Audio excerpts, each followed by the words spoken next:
Common Mistakes in English, Lesson 3. Let's talk more about how we ask people to perform an action. In addition to using imperatives, we can use questions. Some common questions for making requests are, can you or could you? Will you or would you? Note that could you and would you are more polite.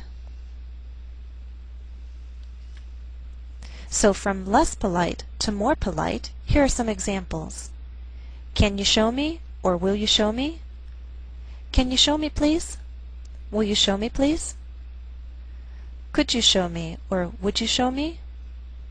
Could you show me please? Would you show me please? So you see again that could and would are more polite, and please always makes any question more polite.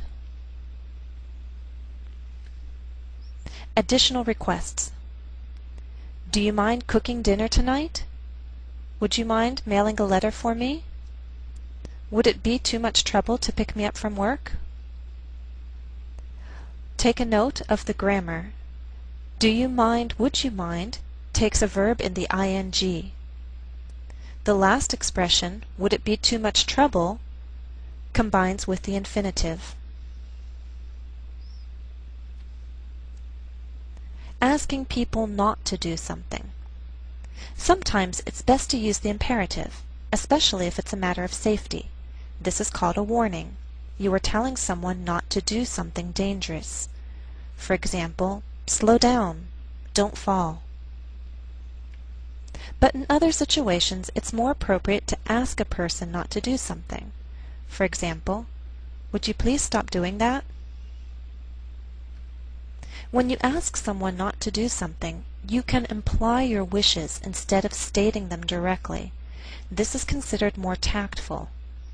Tactful means you're behaving in a way that doesn't upset others.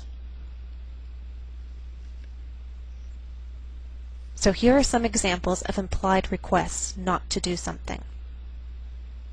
I really wish you would stop calling me little girl. In other words, you're saying, don't call me little girl. I wish you wouldn't be so negative. In other words, don't be so negative. It might help if you did a little more around the house. In other words, I want you to help more around the house. You know, it wouldn't hurt to call more often. In other words, I want you to call more often.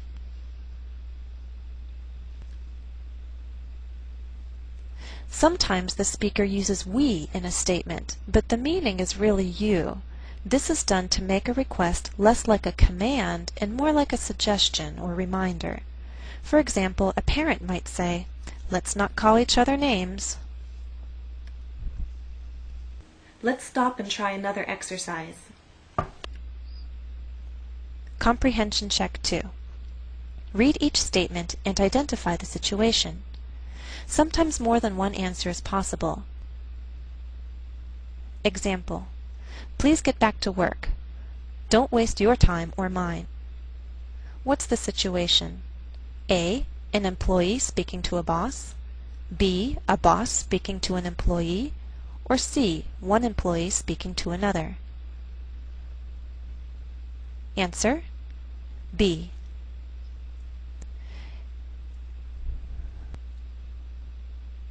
These requests are too direct for an employee to use with a boss. And for one employee to use these requests with another is unnatural. One employee with another would more likely use suggestions, such as, let's get back to work. Number 1. I wish you'd stop doing that. What's the situation? A. A police officer speaking to a dangerous driver. B. A student speaking to a teacher who often forgets the student's name. C. A person speaking to a friend who often criticizes himself. Answer: C. A police officer speaking to a driver would not use an implied request. They would need to speak more directly and use a warning. Stop driving dangerously. stop doing that. And in the case of the student, it would be best not even to make a request, but to simply give a reminder. The student can simply tell the teacher what his name is. Number 2. Let's wash our hands. We wash our hands before eating.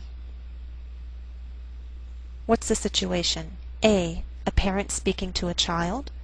B, a doctor speaking to a patient. C, a hostess speaking to a dinner guest. Answer, A.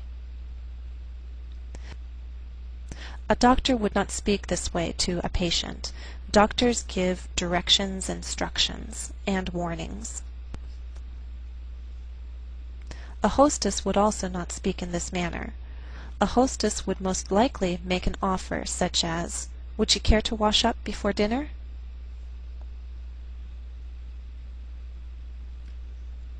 Number 3.